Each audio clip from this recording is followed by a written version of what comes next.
National Weather Service in Wilmington has issued a severe thunderstorm warning for Switzerland County, Carroll County, northwestern Owen County, western Gallatin County until 10 p.m.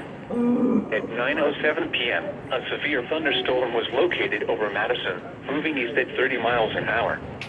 Hazard, 60 miles an hour wind gusts and penny-size hail. Source, radar indicated.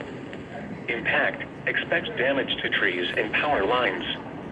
Locations impacted include Carrollton, Levy, Warsaw, Florence, Kentucky Speedway, Ghent, Sanders, Sparta, Warfel, Prestonville, Center Square, Braytown, Interstate 71 at mile marker 52, Langstaff, Wheatley, Locust, Markland, Moorefield, New Liberty and Kirkus Grove.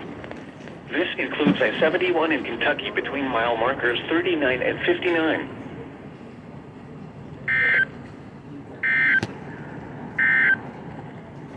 Here is the official national